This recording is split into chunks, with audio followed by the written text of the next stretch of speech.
कितने लोगों का आ रहा हाथ उठाओ।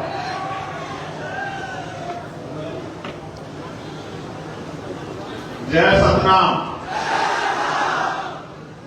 महादेव जी कह रहे हैं कि डर का माहौल है। सच कह रहे हैं क्या? मैं नहीं मानता। क्या कोई सतनामियों को डरा सकता है क्या? क्या कोई जयनीम वालों को डरा सकता है क्या? क्या कोई जय मंडल वालों को डरा सकता है क्या? क्या कोई जय जोहार वालों को डरा सकता है क्या? कभी कभी समय परिस्थितियां ऐसी होती है कि चीते को भी 2 कदम पीछे हटना पड़ता है। ऐसा नहीं होता कि चीता डर के पीछे कदम देता है। कुछ कारण ऐसे होते हैं कि पीछे हटना पड़ता है। मैं सबसे पहले तो बहुजन समाज में जन्मे सभी संतों, गुरुओं और महापुरुषों को नमन करता हूं। और उनमें भी छत्तीसगढ़ में और छत्तीसगढ़ के जरिए पूरे देश में, दुनिया में सतनामी समाज के मन का एक समान, यानी कि मानव मानव एक समान का नारा देने वाले, समानता भाईचारे की बात करने वाले, बराबरी की बात करने वाले परम पूजनीय बाबा गुरु घासीदास जी को नमन करता हूं। साथ साथ महामानव तथागत बुद्ध से लेके संत शिरोमणि सद्गुरु रविदास जी, भगवान वाल्मीकि जी, गुरु नानक जी, संत कबीर जी, गुरु गाडगे जी महाराज, नारायण गुरु, राजपिता ज्योतिबा फूले, छत्रपति साहू जी महाराज, ईवी पेरियार रामा नायकर स्वामी, पेरियार ललित यादव, बाबू जगदेव प्रसाद कुशवाहा, जननायक कपूरी ठाकुर, महामना रामस्वरूप वर्मा, चौधरी महाराज सिंह भारती, संतराम बी प्रजापति, बाबू शिवदयाल चौरसिया, मान्यवर दीना माना वाल्मीकि साहब, डॉक्टर बाबा साहब अम्बेडकर साहब और मान्यवर काशीराम साहब को नमन करता हूं। मैं छत्तीसगढ़ की धरती को भी नमन करता हूं। छत्तीसगढ़ की ये महान धरती, यहां उपस्थित एक विशाल जन समूह के रूप में भीमराव आजाद समाज पार्टी और सतनामी समाज के हमारे योद्धाओं को भी मैं नमन करता हूं। मेरी बाईं तरफ उपस्थित हमारी माताओं बहनों को, जिन्होंने हमें जन्म दिया और शिक्षा, जिन्होंने आगे की पंक्ति में बैठ के सरकार को चुनौती देने का काम किया, उन माताओं बहनों को भी नमन करता हूं। इस मंच पर उपस्थित हमारी पार्टी संगठन के सम्मानित नेतागण और सतनामी समाज के हमारे बहादुर योद्धा जो इस मंच पर उपस्थित हैं, मैं उनको भी धन्यवाद देता हूं, नमन करता हूं। आज के इस कार्यक्रम को 4 चांद लगा रही हमारी छोटी बहन निशा घोष को भी मैं धन्यवाद देता हूं कि पूरी टीम का भी अभिनंदन करता हूं। मीडिया के साथियों, पुलिस प्रशासन के साथियों, यहां उपस्थित जिन्होंने आगे बढ़कर एक नेता की, एक कार्यकर्ता की, एक भाई की जिम्मेदारी अदा की, हमारे राष्ट्रीय अध्यक्ष भाई विनय तंसिंह जी का भी मैं यहां अभिनंदन, स्वागत व धन्यवाद करता हूं। ऐसे समय में जहां भय का माहौल बनाया जा रहा था, उन्होंने आगे बढ़ के एक नेता की जिम्मेदारी अदा करते हुए सड़कों की खाक छानते हुए सोए हुए समाज में जागरूकता पैदा करने का काम किया। मैं पुनः उनका अभिनंदन वंदन करता हूं। इस कार्यक्रम के जो जिम्मेदार साथी हैं, सुरेश महंत जी, प्रकाश टंडन जी, सत्येंद्र जांबे जी, राजकुमार वारे जी, राजकुमार कठोदिया जी, डॉक्टर किरण प्रसाद साहू जी, संजू गहरे जी, मनिंदर सिंह आजाद जी, शिवा जटावर जी, संतोष निराला जी, नीरज अंसोरिया जी, डॉक्टर पीताम्बर जांबे जी, देवेश मोरिसा जी, जो बाहर से साथी आके यहाँ इस परिवार को भी भीमान में एक परिवार है जिन्होंने जिम्मेदारी उठाई। भाई छोटे भाई लंकेश जी जो उड़ीसा के प्रदेश अध्यक्ष हैं, सुनील बैरसिया जी जो मध्य प्रदेश के पूर्व प्रदेश अध्यक्ष हैं, फिरोज जी, टिंकू जी, मनोज जी, आकाश बोध जी, वीरेंद्र कुरे जी, पीताम्बर जांबे जी, मनोज बंजारे जी, आज के जो मुख्य अतिथियों की लिस्ट में संतोष निराला जी, ओम प्रकाश कुरे जी, मोनी कठोदरे जी, नरोत्तम बंजारे जी, आकाश बोध जी, हेमंत खूंटे जी और प्रदीप जी का भी मैं धन्यवाद करता हूं। भाई ये माइक अच्छा नहीं, ये गला पकड़ रहा और आप जानते हैं मैं गला नहीं पकड़ने देता किसी को।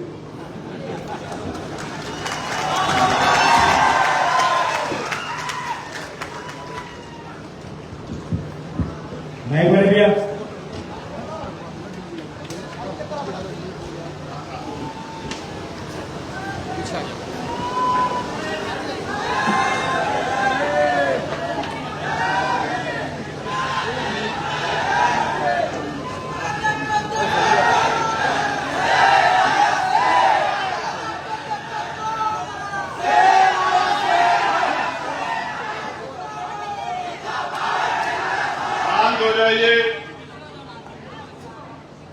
जब मैं उधर था तो उधर वालों को अच्छा लग रहा था, इधर वालों को अच्छा कम लग रहा था। अब मैंने सोचा क्योंकि ये वो धरती है जहां बराबरी की बात हुई है, जहां से बराबरी की समानता की बात गई है, तो उधर वालों को अच्छा लग गया, अब इधर वालों को भी अच्छा लगना चाहिए। साथ साथ इस मंच पे अनेक ऐसे लोग बैठे हैं जिनके परिवारों से कोई ना कोई साथी जेल में है। किसी का पति है, किसी का भाई है, किसी का बेटा है, किसी के पिता है, और भी जो है तमाम तरह के रिश्तों में जो जो लोग बंधे होते हैं, उस तरह का पूरा परिवार इस मंच पर मौजूद है। जो साथी हमारे जेल में है, मैं उनके प्रति भी अपना सम्मान प्रकट करता हूं। वो कोई चोरी करके, कोई लूट करके, कोई ठगी करके, किसी को धोखा देकर जेल में नहीं गए हैं। उनको साजिश करके और सतनामी समाज के सम्मान की रक्षा करने की जो लड़ाई उन्होंने लड़ी है, उनका मनोबल तोड़ने के लिए, और जैसा मैंने पिछली बार भी कहा था कि उनको डराने की नीयत से जेल भेजा गया है। क्रांतिकारियों के लिए जेल गहना होती है, क्रांतिकारी जेल में डरते नहीं है। मैं धन्यवाद दूंगा छत्तीसगढ़ की सरकार का, माननीय अध्यक्ष जी, उन्होंने जो किया है, आने वाले 1 साल बाद उनको पता लगेगा। जो लोग जेल काट के आएंगे उनको डराने वाला कोई नहीं होगा। मेरी बात को याद रखना। हमारे लोगों में मुकदमे और जेल का डर होता है। ये मुकदमे और जेलों का डर निकालने का काम जो इस सरकार ने किया है, मैं गारंटी से कहता हूं, एक तो भीम आर्मी का नौजवान, सतनामी समाज का नौजवान योद्धा पहले फौलाद है, और अब जब वो जेल काट के आएगा और जेल को देख के आएगा कि जेल कुछ होती नहीं है, जेल में इंसान ही रहते हैं, और वो जेल से जो दर्द लेके आएगा, मैं गारंटी से कहता हूं कि वो एक दिन भी प्रदेश में आएगा कि आज जो लोग जेलों में हैं और यहाँ मंचों में बैठे हैं, मैं गारंटी देता हूं कि यही लोग छत्तीसगढ़ छत्तीसगढ़ की सरकार चला रहे होंगे, मेरी बात को आप याद रखें। ये क्रांति का रथ है, ये क्रांति का पथ है, ये रुकने वाला नहीं है, ये लगातार बढ़ता जाएगा। जो लोग जेल काट के आए हैं वो और तेजी से काम करेंगे, समाज को जागरूक करेंगे, भाईचारा पैदा करेंगे, एकता बनाएंगे, राजनीतिक शक्ति को समझेंगे कि राजनीतिक शक्ति क्या है। इसका एहसास मुझे 2017 में हुआ था, जब मैं निर्दोष था, मुझे जेल भेजा गया। मैं निर्दोष होते हुए मेरे ऊपर जब बेल मिल गई, राशुका लगा दी गई, और तो और बीमार होने पे मेरा इलाज नहीं होने दिया गया, मेरे परिवार से मुझे मिलने से दूर कर दिया गया। जो भाई मेरे साथ जेल में गए थे उनको पीटा गया, किसी को करंट लगाया गया, किसी की खाल उतार ली गई। लेकिन हुआ क्या आपको पता है? उत्तर प्रदेश की सरकार को लगता था कि ये लोग डर जाएंगे, लेकिन हुआ क्या? हुआ ये कि जिनको डराने के लिए जेल में भेजा गया था, आज उनके नाम से सरकारें डरती है। ये हुआ है। आपको क्या लगता है मुख्यमंत्री जी, आप सरकार का मोहरा बन के सरकार के आदेश में हमारे लोगों को जेल भेजोगे, आपकी पुलिस उनको पीटने का काम करेगी, गृह मंत्री जी साजिश करेंगे और हम लोगों को समझ नहीं आएगा। ऐसा नहीं है। आप भी रोटी खाते हैं, हम भी रोटी खाते हैं। फर्क इतना है कि हम संघर्ष करके मेहनत करके खाते हैं और आप हमारे लिए टैक्स से तनख्वाह लेके खाते हैं। ये फर्क है कि हम मेहनत का खाते हैं, पसीने का खाते हैं, संघर्ष करके खाते हैं, गरीबी, भूखमरी, बेबसी, लाचारी से लड़के अपने पेट को पालते हैं, और आप हमारी तनख्वाह में पलते हो। अगर हम टैक्स न दे तो आपको तनख्वाह भी नहीं मिलेगी, सुविधाएं तो बहुत दूर की बात है। मैं वो जो मांगे रखी गई हैं उनको पढ़ना चाहता हूं। उनके बाद जो ज्ञापन दिया जाएगा उस ज्ञापन को भी आपके बीच में रखूंगा और फिर एक वचन आपको दूंगा, और ये भी आपको विश्वास दिलाता हूं, अगर उस वचन को पूरा ना कर सका तो छत्तीसगढ़ के लोगों को शकल नहीं दिखाऊंगा, कभी छत्तीसगढ़ में पैर नहीं रखूंगा।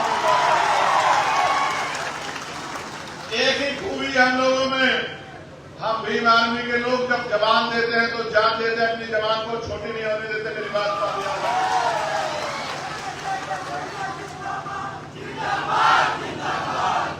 आप जानते हैं इस अन्याय जुल्म के बाद भीम आर्मी के हमारे राष्ट्रीय अध्यक्ष जी ने मोर्चा लिया, सामाजिक न्याय यात्रा शुरू की।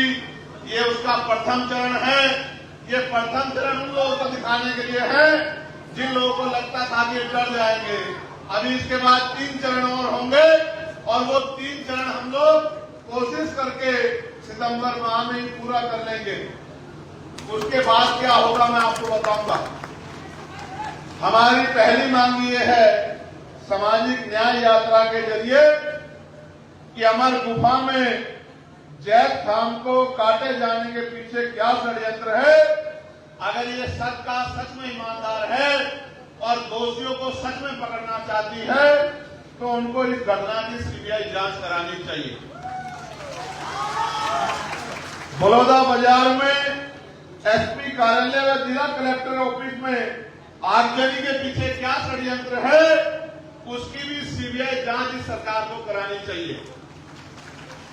बलौदा बाजार में जैद खान के सम्मान में हुए आंदोलन में गिरफ्तार निर्दोष लोगों को बिना शर्त के रिहा किया जाना चाहिए, ये भी हमारी मांग है। साथ साथ प्रदेश सरकार के को प्रमोशन में आरक्षण को लागू किया जाना चाहिए, ये भी हमारी मांग है। जिसकी इतनी संख्या वाली उसकी उतनी हिस्सेदारी नियम के तहत जातिगत जनगणना कराई जाए, और यहाँ 16% आरक्षण शेड्यूल कास्ट के लोगों को दिया जाता था, जिसको पिछली सरकार ने बिना जातिगत जनगणना कराए कम करके 12 या 11% लगभग कर दिया था। कितने प्रतिशत? 12%, 4% कम कर दिया था। हमारी मांग है कि जातिगत जनगणना करा के संख्या के आधार पर 16% आरक्षण किया जाना चाहिए।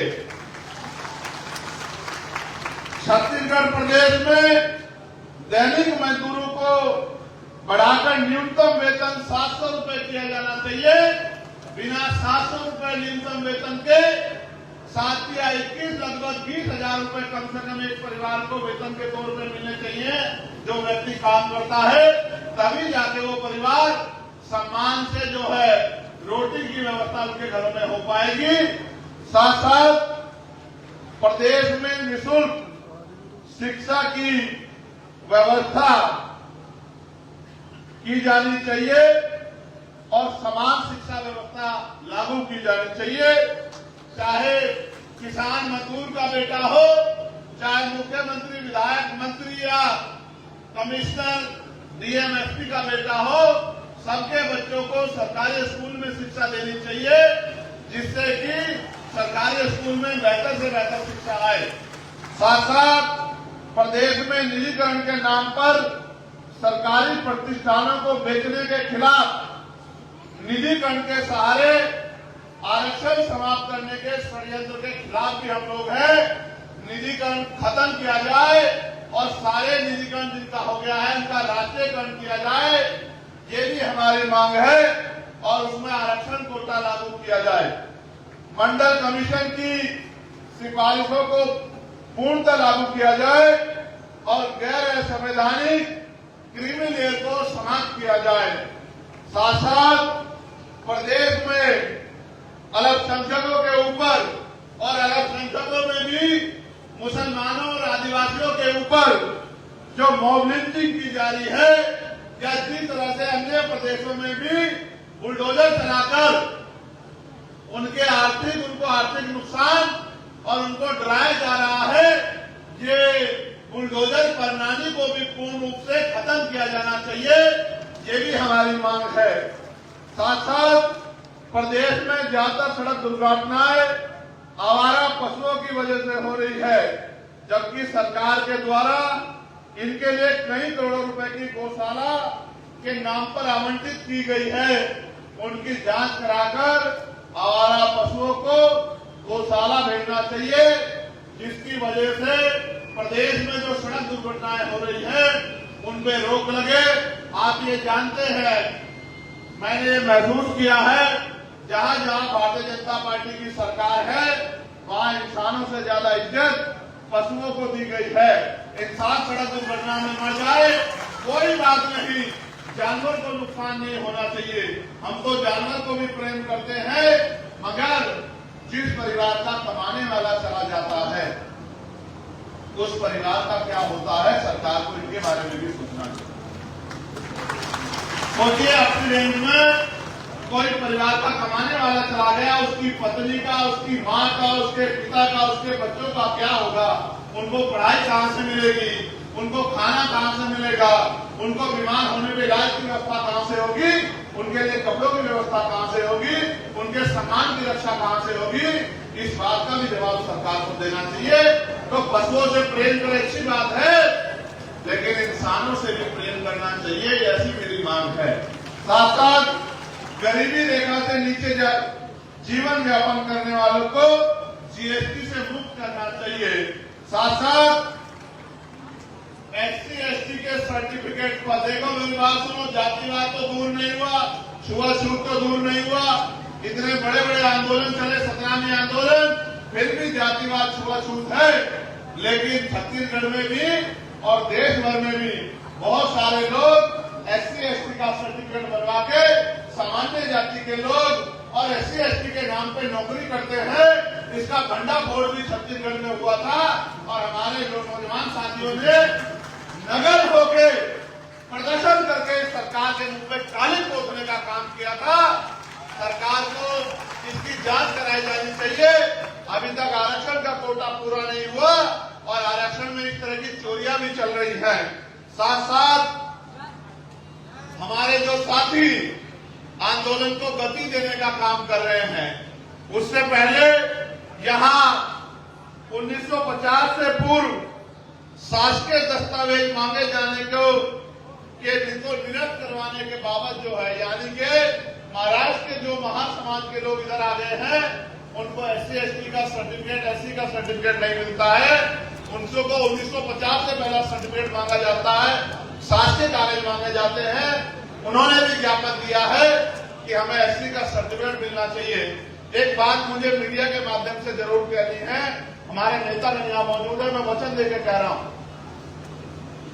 जिन लोगों ने सरकार का मुकाबला करके इस समाज पे जो जुल्म हो रहा था सतनामी समाज पे, उसको रोकने के लिए आंदोलन को गति देने का काम किया, अपनी जान की परवाह न करते हुए आंदोलन को आगे बढ़ाने का काम किया। आज पुलिस के लोग आंदोलन से डरकर उनको डराने का काम करते हैं, उनकी जांच कराने का काम करते हैं। मैं सरकार को भी और पुलिस और प्रशासन को भी ये कहना चाहता हूं, सरकारें आती जाती रहती हैं, ऐसा ना हो, ऐसा ना हो कि कमजोर वर्गों के लोगों के हाथों में ताकत आ जाए।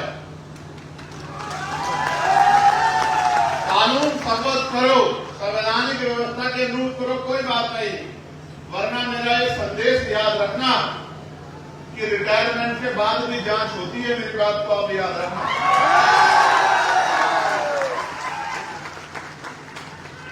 अगर किसी को गलतफहमी हो, मैं मानता हूं सरकार के हाथ लंबे होते हैं, लेकिन जनता से लंबे नहीं होते हैं। ऐसा ना हो, अगर रिटायर हो जाओ तो भी फाइलें खुलवा के तुम्हारी जांच करानी पड़े और मुकदमे लिख के तुम्हें जेलों में ठुसवाना पड़े। मेरी बात को याद रखना, मेरा नाम आजाद है। अगर आज के बाद जहां पर भीम आदमी, आजाद समाज पार्टी या सतनामी समाज के लोगों पर सरकार के लोगों ने गलत मंशा से उनको जबरदस्ती डराने धमकाने का काम किया, तो छत्तीसगढ़ भवन में कोई भी मंत्री विधायक जाके चैन से नहीं सोएगा। मेरी बात को याद रखना। आपको हमारे हाथों की लंबाई का एहसास नहीं है मुख्यमंत्री जी। अगर एहसास करना हो तो 11 सितंबर को हम लोग दिल्ली जा रहे हैं। दिल्ली वालों से पूछ लेना कि हमारे हाथ कितने लंबे हैं। एयरपोर्ट से लेके और छत्तीसगढ़ भवन तक उसी तरह का स्वागत आपका करेंगे जिस तरह का स्वागत आपने हमारे लोगों का करा है। जिस बात मैं फिर आपको कह रहा हूं, मैंने अपना ये ज्ञापन जो आप लोगों ने दिया ये मैंने पढ़ा। अब आप मेरी बात पर गौर कीजिए। ये पूरे देश को जानना चाहिए कि छत्तीसगढ़ में क्या चल रहा है। छत्तीसगढ़ की पुलिस और एडमिनिस्ट्रेशन जातीय कुंठा को ध्यान में रखते हुए जिस तरह से रात के अंधेरे में हमारे लोगों को गिरफ्तारी के नाम पर पकड़ने के लिए जाता है और घर में रहने वाली हमारी बहन बेटियों को गलत नीयत से देखने का काम करता है, छूने का काम करता है, इस गुंडागर्दी का अंत होगा। मेरी बात को आप याद रखना। मुझे बताया गया, मुझे बैठ के बताया गया कि किस तरह से वर्दी को पहन के गुंडे, सांप्रदायिक गुंडे, जातिवादी गुंडे रात के अंधेरे में हमारे घरों में जाते हैं पकड़ने के नाम पे, गिरफ्तारी के नाम पे, और ये गुंडे हमारी बहनों की तरफ गलत नीयत रखते हैं। शर्म आनी चाहिए छत्तीसगढ़ सरकार को, इन गुंडों पर पाबंदी नहीं लगा पा रही है। मैं जब दिल्ली में जाऊंगा और पार्लियामेंट का सत्र आएगा, आप जानते हैं मैंने पहले भी इस मामले को पार्लियामेंट में उठाया था, लेकिन इस बार मैं वचन देता हूं कि वेल में जाके और स्पीकर साहब से, प्राइम मिनिस्टर से जवाब मांगूंगा, होम मिनिस्टर से जवाब मांगूंगा कि ये जो गुंडागर्दी छत्तीसगढ़ सरकार कर रही है, क्या ये आपके इशारे पे कर रही है, या यहाँ के तानाशाह गृह मंत्री और मुख्यमंत्री जिनको ऐसा लगता है कि सतनामी को कुचल देंगे, ये उनकी इच्छा है। मैं फिर कहना चाहता हूं, गलतफहमी दूर रखना। बहुत आए और बहुत चले गए, सतनाम था, सतनाम है और सतनाम रहेगा। ये तो टेलर है,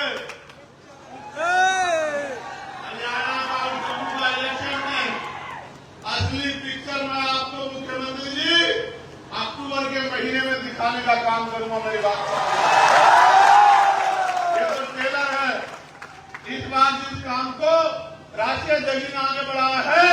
मैं छत्तीसगढ़ की गली गली जाके यहाँ सोए हुए समाज में भाईचारा पैदा करने का और टूटे फूटे अपने घरों में रह के इस आंदोलन को गति देने का काम करूंगा। मैं इस बात का आपको वचन देता हूं। आपको क्या लगा मुख्यमंत्री जी छत्तीसगढ़ में आप जुल्म करेंगे और हम लोग सह लेंगे? लंबे समय से ये सहते आए हैं, लेकिन अब समय बदल गया। अब वो समय नहीं रहा। अब इस समाज की लड़ाई लड़ने की बागडोर नौजवानों ने अपने हाथ में ली। और आप जानते हो मुख्यमंत्री जी कि संघर्षों के साए में घनघोर जवानी पलती है और बिहार उधर झुक जाता है जिस ओर जवानी चलती है। आपको क्या लगता है कि आप जवानों को गिरफ्तार कर लोगे? आपको शायद याद नहीं पता है कि युवा और वायु को कोई कैद नहीं कर सकता है। आज मैं अपने छत्तीसगढ़ के नौजवानों से कहना चाहता हूं, कमर कस लो नौजवान साथियों। आदमी एक बार पैदा होता है, एक बार मरता है। दुनिया उसको इसलिए याद रखती है उसने किया क्या था। बाबा साहब को भी एक बार जीवन मिला, हमारे नेता मनोहर काशीराम साहब को भी एक बार जीवन मिला, हमारे गुरु घासीदास जी को भी एक बार जीवन जिया। लेकिन वो अमर इसलिए है क्योंकि उन्होंने अपना पूरा जीवन हमारे लिए जिया। हमें भी अपने पूरे जीवन को अपने समाज के लिए, बहुजन समाज के लिए, कमजोर वर्गों के लिए, दलितों, पिछड़ों, आदिवासियों, मुसलमानों, गरीबों, अन्य धार्मिक अल्पसंख्यकों के लिए जीना है। हमें महिलाओं के लिए जीना है, हमें बेटियों की रक्षा के लिए जीना है, हमें किसान मजदूरों के लिए जीना है। अगर हम अपने जीते जी इस जुल्म को नहीं रोक पाए तो हमारे जीवन का कोई फायदा नहीं, हमने और जानवर में कोई फर्क नहीं। आज भी गिरफ्तारियां हो रही हैं, आज भी सत्ता का घमंड नहीं टूटा। और आप ये जानते हैं सत्ता और विपक्ष मिलकर किस तरह सतराजू को कुचलने का काम कर रहा है। कोई बात छिपी भी नहीं है, कोई बात पर्दे के पीछे नहीं। इनका जो गठजोड़ है वो दिख रहा है कि किस तरह से जुल्म हो रहा है। और ये चैन से पढ़ के सो रहे। मैं आपको आगाह करना चाहता हूं, सियार की खाल में छिपे भेड़ियों को पहचान लो। अगर ये वोट तो लेने हमसे आते हैं, हमारी बस्तियों में आते हैं आरक्षण के नाम पे, संविधान के नाम पे, लेकिन जब सतनाम की खाल पीती जाती है और उनको जानवरों की तरफ पीटा जाता है तो ये एसी के कमरों में चद्दर तान के पड़ के आराम से सोते हैं। भेड़ियों को पहचान लो, मेरी बात का भी याद रखना। यहाँ जब ये आंदोलन शुरू हुआ तो इसका भी विरोध किया गया। आप ये बताओ, आप तमाम लोग बताओ, अपने दिल पे हाथ रख के गवाही को बताओ, ये आंदोलन जरूरी था या नहीं था? बताओ। तो जो लोग इसका विरोध किए वो आपके अपने थे या आपको कुचलने वाले थे? बताओ। क्या ऐसे लोगों का साथ देना चाहिए? मैं ठेकेदारों को भी कहना चाहता हूं, जो समाज की ठेकेदारी कर रहे हैं उनको भी कहना चाहता हूं। मैं उन ठेकेदारों को भी चैलेंज करना चाहता हूं, ठेकेदारों को भी आगाह करना चाहता हूं। अब युवा पढ़ने लगा है, अब वो देश दुनिया को समझने लगा है, अब वो दो दुश्मन को समझ लगा। ज्यादा दिन ठेकेदारी नहीं चलने वाली नहीं, मेरी बात को आप याद रखें। ना ही ठेकेदारी चलेगी और ना ही ठेकेदार बचेगा। वही बचेगा जो समाज के लिए आहुति देगा, बलिदान देगा। जो लोग जेल में हैं वो अपने लिए जेल में नहीं, वो आपके मान सम्मान की रक्षा के लिए हैं। जब वो जेल से बाहर आएंगे मैं भी आपके बीच में होऊंगा। हम लोग फूल मालाओं से उनका क्रांतिकारियों की तरह स्वागत करेंगे। मेरी बात को सरकार को एहसास नहीं कि है कि उन्होंने क्या किया। सम्मानित साथियों, सितंबर तक चुनाव है। 1 अक्टूबर को हरियाणा का वोटिंग होगा, 1 अक्टूबर को जम्मू का वोट पड़ेगा, आखिरी दौर का। मैं आपको विश्वास दिलाता हूं, पार्लियामेंट चलने के 15 दिन बाद तक अगर हमारे लोग बाहर नहीं आए तो मैं आपको वचन देकर कहता हूं कि मैं छत्तीसगढ़ में पैर नहीं रखूंगा। इस बात की आपको गारंटी देता हूं। कुछ भी करना पड़े, कोई भी कीमत चुकानी पड़े, सड़कों पे आंदोलन हो, आमरण अनशन हो जाए, जान चली जाए, लेकिन छत्तीसगढ़ के भाइयों को हम लोग अकेला नहीं छोड़ेंगे। मेरी बात को आप याद रखें। मैं माननीय जंगी से भी कहूंगा, भीम आर्मी का उद्गम ही, भीम आर्मी का निर्माण इसलिए किया गया था कि समाज में होने वाले जुल्म को हम लोगों को रोकना है। आज अगर सबसे ज्यादा जुल्म कहीं हो रहा है तो छत्तीसगढ़ में हो रहा है। मैं माननीय देवी को कहना चाहता हूं, अपने क्षेत्र के पूरे स्टेट की राजनीति हमारे लिए बाद में है, पहले समाज है, पहले हमारे लोग हैं, पहले हमारी बहन बेटियों की इज्जत है। ये गुंडे हमारी बहन बेटियों की इज्जत की तरफ गलत निगाह उठा रहे हैं। एक भाई का फर्ज बनता है, मर जाए या मार दे। मैं आपसे आग्रह करना चाहता हूं कि आप और समय दो, छत्तीसगढ़ में समय दो, छत्तीसगढ़ में आंदोलन को मजबूत करो। जिस तरह से आपने यहाँ पसीना बहाया, अपने संघर्ष साथियों की ड्यूटी यहाँ लगाओ और छत्तीसगढ़ को अपने पैरों पर खड़ा करो। चुनाव तो जब आएगा देखी जाएगी, लेकिन चुनाव से पहले भी सरकारों को ये पता होना चाहिए कि छत्तीसगढ़ में और सतनाम में कोई जुल्म बर्दाश्त नहीं किया जाता। सम्मानित साथियों, आप एक बुलावे पे जहां पैसे में लोग नहीं आते, जहां लोग शराब और खाना मांगते हैं, जहां बढ़िया बढ़िया गाड़ियां मांगते हैं, जहां एक तरफ बैरिकेडिंग लगा के आपको डराने का काम किया जा रहा है, वहां आप इतनी बड़ी संख्या में पहुंचे हैं। मैं दोनों हाथ जोड़ के आपका धन्यवाद करता हूं। और ये सरकार को भी ये जन समर्थन देखना चाहिए। आप सोचिए, अभी तो अध्यक्ष जी ने एक इशारा किया था, आने वाले कल में क्या होगा। आप मेरी एक राय को मजबूत करेंगे क्या? जरा हाल करके बताइए। मैं चाहता हूं, जिन लोगों ने हम पे जुल्म किया, जिस सरकारों ने, हम आपस में चर्चा भी कर लेंगे। अभी मैं चाहता हूं उन लोगों का बहिष्कार शुरू होना चाहिए। होना चाहिए नहीं होना चाहिए? क्या हमारे घरों के बाहर उनके बहिष्कार के बोर्ड लगने चाहिए नहीं लगने चाहिए? क्या हमें उनको बताना चाहिए नहीं बताना चाहिए? आज हम लोग चर्चा करेंगे, इस निकम्मी सरकार को किस तरह उखाड़ फेंकना है, इसकी चर्चा करेंगे। हमें ये सोचना पड़ेगा, जो सरकार हमारे लोग पे जुल्म करेगी, जो हमारे जैत काम की रक्षा नहीं कर पाएगी, जो सतनाम को कुचलने का काम करेगी, उस सरकार को सत्ता में बने रहने का कोई अधिकार नहीं मिलना चाहिए। और अगर ये छत्तीसगढ़ में हो गया तो आप मानना कि फिर हमें समझना पड़ेगा कि कहीं ना कहीं हम लोग कमजोर हो गए। क्या आप लोग अपने आप को कमजोर मानते हो? आज ये देखो, मैं लगातार पार्लियामेंट में आवाज उठा रहा था कि भाई किसान का बेटा हो या मजदूर का बेटा हो, राष्ट्रपति, प्रधानमंत्री, मुख्यमंत्री का बेटा हो, चाहे IAS IPS का बेटा हो, चाहे प्रधान से लेकर विधायक का बेटा हो, सबको सरकारी स्कूल में शिक्षा मिलनी चाहिए। एक ही लाइन में इधर प्रधानमंत्री का बेटा बैठे, इधर मुख्यमंत्री का बैठे, फिर मजदूर किसान का बेटा बैठे, इधर रिक्शा चलाने वाले का बेटा बैठे, बराबर में DM SSP का बेटा बैठे। तो बताओ सरकारी स्कूलों में अच्छी शिक्षा मिलेगी नहीं मिलेगी? समान शिक्षा पॉलिसी लागू हो। ऐसे ही चाहे राष्ट्रपति हो या गांव का प्रधान या सरकारी कर्मचारी जो 4th क्लास का हो या क्लास 1 का, या मुख्यमंत्री राज्यपाल मंत्री हो या विधायक सांसद हो, सबके बच्चों को या उनको भी बीमार होने पे सरकारी अस्पतालों में उनका इलाज होना चाहिए। इससे होगा क्या? इससे होगा ये कि जब एक बेड पे मंत्री जी का इलाज हो रहा होगा, दूसरे बेड पे गरीब किसान का बेटे का इलाज हो रहा होगा, तो डॉक्टर भी समय में मिलेगा, दवाइयां भी अस्पताल के अंदर से मिलेंगी, टेस्ट की मशीनें भी सारी वही होंगी, और तो और गरीबों की जेब कटनी बंद हो जाएगी और अच्छा इलाज जो है गरीबों को और कम कीमत में मिलेगा।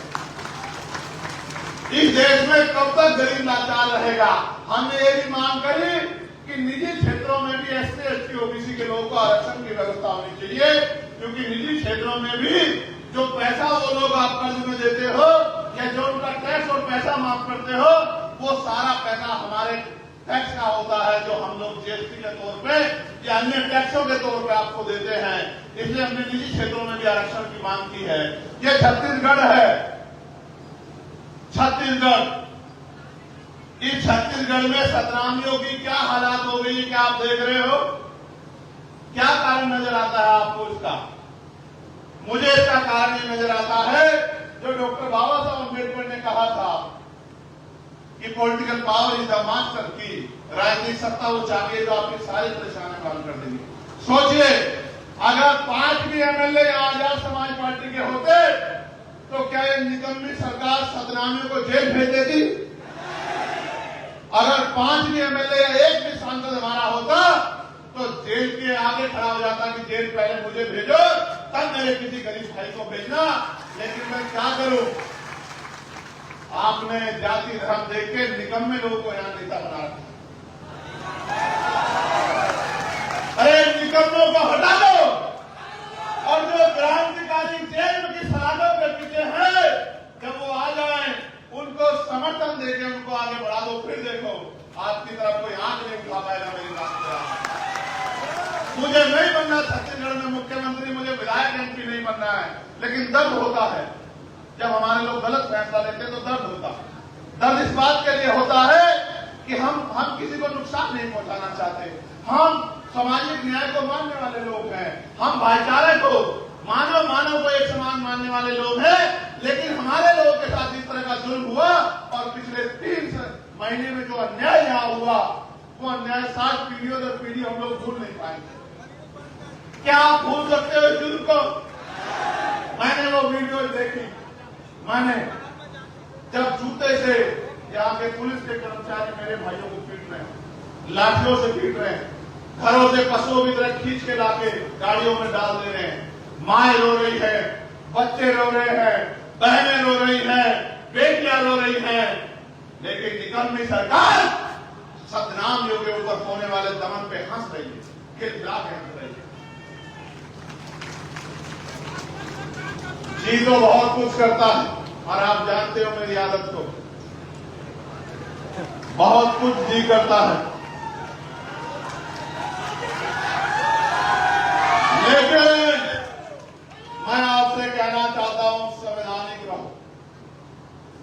संवैधानिक रास्ते से ही हम लोग आगे बढ़ेंगे और मेरा विश्वास है कि आप मेरी इस बात को समझोगे। मैं आपके मन को जानता हूं, मैं आपको एक इशारा कर दूं तो पता नहीं क्या से क्या हो सकता। मैं जानता हूं आपकी शक्ति,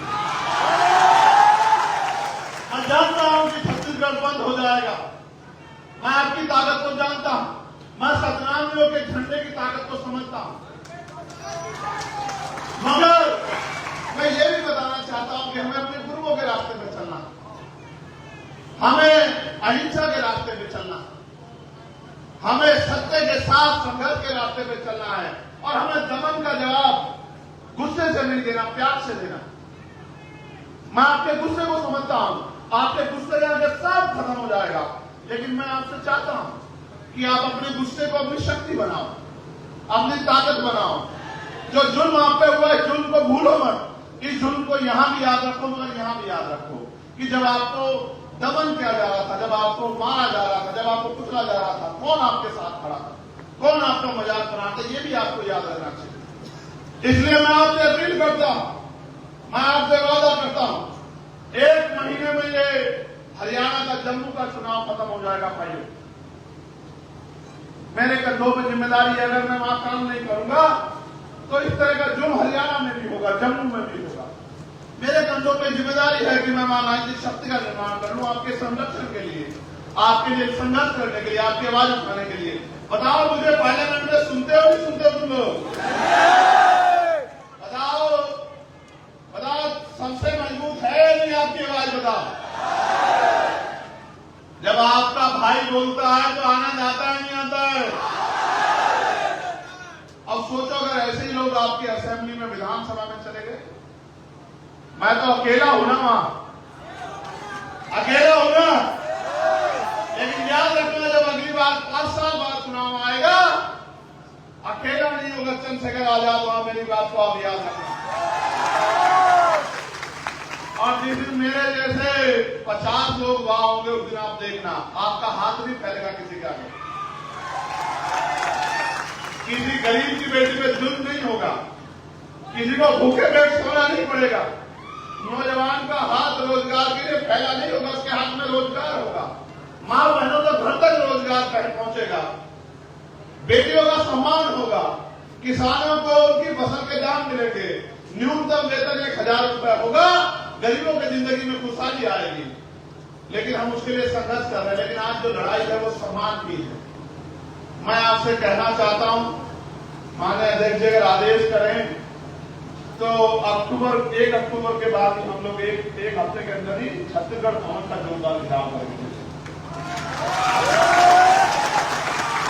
हम छत्तीसगढ़ भवन की दीवारों को हिला देंगे अपनी गूंज से कि जब तक यहां जुल्म करने वाले वो हाथ चुप नहीं हो जाते और हमारे लोगों को रिहा नहीं कर दिया जाता, हम चैन से नहीं बैठेंगे। आप लोग तैयार हो? आगे सामाजिक न्याय यात्रा में सड़कों पर जाकर अपनी आवाज को बुलंद करने के लिए तैयार हो? सोए हुए समाज को जगाने के लिए तैयार हो? मैं आपको विश्वास दिलाता हूं, जितने दिन हमारे लोग अंदर हो रह चुके हैं, अब आगे उतने दिन हमारे लोग अंदर नहीं रह पाएंगे। मेरी बात को आप याद रखना। अब आर पार की लड़ाई हो गई है, बहुत हो गया। रायपुर अब लड़ाई आ गई है और मैं 11 तारीख को जो हमारा आंदोलन है, हमारी रैली है दिल्ली में, उस रैली में भी इस मामले को बड़े पैमाने पर हम लोग उठाने का काम करेंगे। मैं आपसे भी आग्रह करूंगा कि आप लोग भी 11 तारीख को दिल्ली आना। अभी से ट्रेन के टिकट खरीद लेना, बाद में सरकारें ट्रेन कैंसिल कर देंगे। आपको बताया 19 ट्रेन कैंसिल की, आपको बताया कि 19 ट्रेन कैंसिल की है, तो एक दिन पहले आ जाना। हमको किसान तो मेरे लोग हैं, रूखी सूखी खाकर भी आत्म सम्मान की लड़ाई लड़ते हैं। मैं आपसे आग्रह करूंगा, यहाँ के नौजवान साथी एक बड़ी तादाद में दिल्ली जरूर पहुंचे, जो दिल्ली में बैठे लोगों को भी आपके दर्द का एहसास है। मैं मीडिया के माध्यम से मुख्यमंत्री से पूछना चाहता हूं, ये जो आपकी पुलिस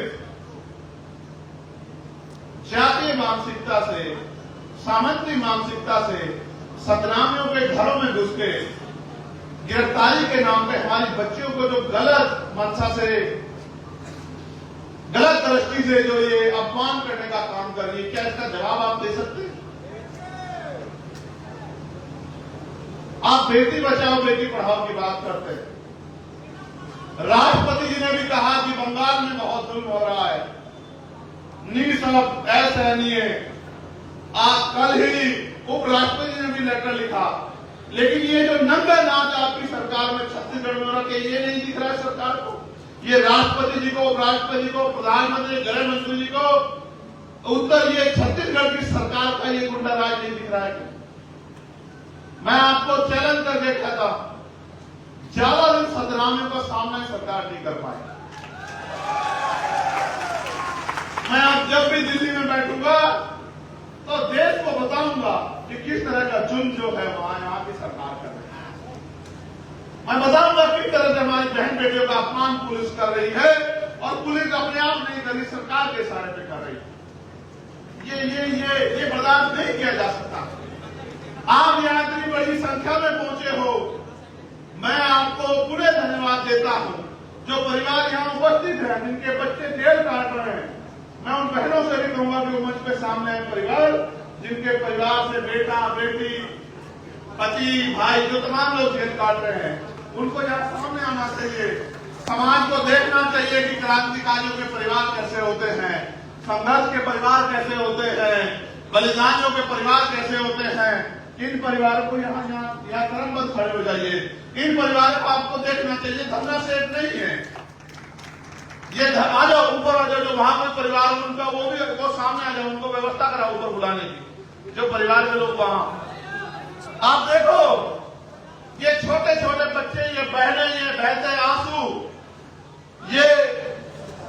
ये उम्र आपसे जवाब मांगती है, पूरे देश से जवाब मांगती है, और छत्तीसगढ़ की सरकार से जवाब मांगती है कि क्या ये गुंडागर्दी स्वीकार करनी चाहिए। ये जो बच्चे, ये उन परिवारों के, निर्दोष परिवारों के बच्चे हैं जिनका जुल्म इतना था कि वो यहाँ समाज को जागरूक करने का काम कर रहे थे। क्या अपने लोगों को जागरूक करना अपराध है? अगर अपराध है तो ये अपराध को बाबा साहब ने भी किया, ये अपराध तो गुरु घासीदास जी ने भी किया, ये अपराध तो माननीय काशीराम साहब ने भी किया, और उनकी संतानें भी करती रहेंगी। मेरी बात को आप याद रखना।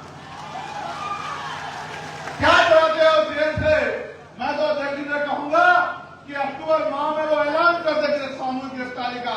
हम लोग छत्तीसगढ़ की जेल देखना चाहते हैं कि छत्तीसगढ़ की जेलों में कितना दम हम देखना चाहते हैं। आंदोलन चलेगा, आंदोलन रुकेगा नहीं, आंदोलन आगे बढ़ेगा, आंदोलन गति पकड़ेगा, आंदोलन शक्तिशाली होगा और आंदोलन के आगे ये निकम्मी सरकार घुटने टेक देगी। मेरी बात को आप याद रखना। आप देखो, ये आपके बीच के परिवार हैं, ये कोई राजनीतिक लोग नहीं हैं, ये वो लोग हैं जिनके बच्चों ने जेलें काट रहे, जिनके परिवार के लोग जेल काट रहे। बताओ, इनमें से कौन सा धन्ना सेठ है, इनमें से कौन सा आरोपी है, इनमें से कौन सा जो क्रिमिनल है? साहब उत्तर हो जाओ, एक दूसरे के सामने दिखाओ, उधर हो जाओ। ये जो अभी आए ना बहनों खड़े रहे लोग, नौजवान लोग उधर से जाओ, उस तरफ उधर नौजवान।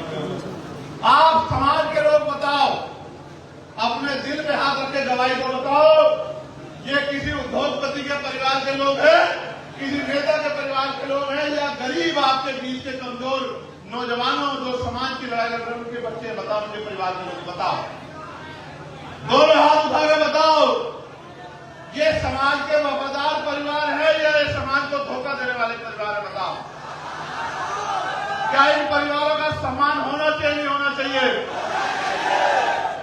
जब तक हम क्रांतिकारियों का सम्मान नहीं करेंगे, बलिदानियों का सम्मान नहीं करेंगे, तो हमारे बीच से कोई क्रांतिकारी बलिदानी जन्म नहीं लेगा। मैं इन परिवारों को दोनों हाथ जोड़ के नमन करता हूं और मैं उनको विश्वास दिलाता हूं, कभी संघर्ष खाली नहीं जाता। आज जो हमारे भाई जेल काट रहे हैं, कल ये समाज उनको इतना सम्मान देगा कि वो MP MLA बन के यहां रायपुर में उनके अधिकारों के लिए लड़ेंगे। मेरी बात को आप याद रखें। जिस दिन वो दिन आएगा तो आपको एहसास होगा कि समाज भूलता नहीं। क्या समाज इनको भूल जाएगा? नहीं भूलेगा समाज। और मैं नरोत्तम, मेरे छोटे भाई नरोत्तम, ओम प्रकाश, मनोज, मैं इन सब के लिए जो आप काम कर रहे हैं, तमाम साथियों के लिए मैं उनको कहना चाहता हूं, घबराए नहीं, बिल्कुल ना घबराए। ये सरकार आपका मनोबल तोड़ने के लिए आपको डराने काम करेगी, डरना नहीं है।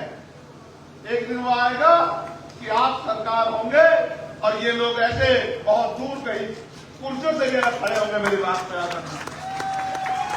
गुंडागर्दी कभी नहीं चलती, दमन कभी नहीं चलता। हम तो वो लोग हैं जिन्होंने पानी के पीने के लिए संघर्ष किया। मैं आपसे पूछना चाहता हूं, आप डर तो नहीं रहे? आपको कोई भय तो नहीं है? अगर आप डर गए, भय लिया आपने, तो उन क्रांतिकारियों को तकलीफ होगी। आप देखना, जिस दिन वो क्रांतिकारी बाहर आएंगे, एक अलग ऊर्जा जो है उनके त्याग तपस्या से छत्तीसगढ़ में पैदा हो जाएगी। आपकी बात किया। और फिर मैं आपसे कहता हूं, आपका बलिदान ही छत्तीसगढ़ को पैरों पर खड़ा होगा। आजादी की कीमत चुकानी पड़ती है। आजादी मुफ्त में नहीं मिलती है, अधिकार मुफ्त में नहीं मिलते, उसकी कीमत चुकानी पड़ती है। बाबा साहब अम्बेडकर ने 4 बच्चे कुर्बान किए हैं। आज आपका परिवार भी उसी श्रेणी में जा रहा है जिस श्रेणी ने संघर्ष किया और समाज को फल मिला। मैं आपका धन्यवाद करता हूं और ये इतना बड़ा जन समूह यहाँ बैठा है, मैं इनका भी धन्यवाद करता हूं, मीडिया के भाइयों का भी धन्यवाद करता हूं।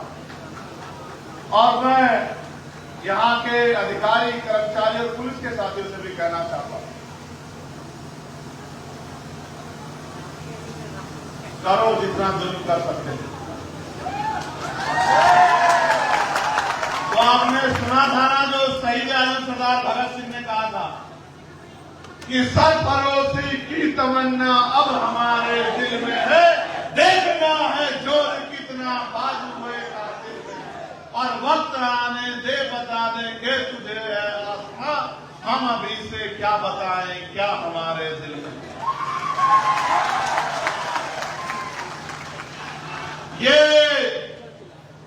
ये नीला झंडा नहीं, ये नीला कफन है।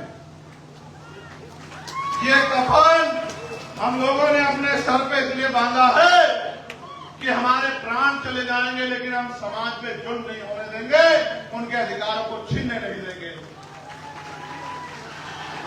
आज जब नौजवान इस नीले पट्टे को गले में पहनता है तो अपने आप में खुद को गौरवान्वित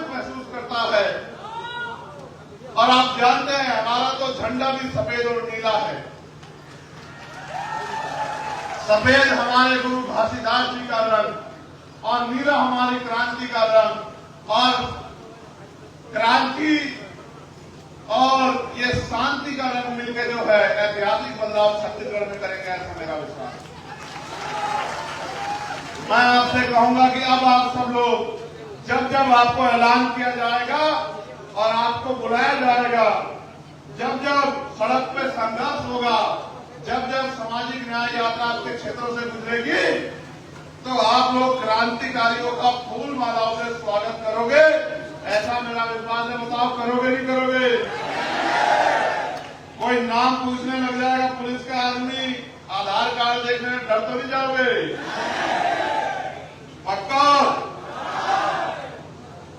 यहां सम्मानित अधिकारी आए होंगे, मैं राष्ट्रीय अध्यक्ष से आग्रह करूंगा, अगर वो आ गए हैं तो वो ज्ञापन पत्र जो है सौंप दें, और मैं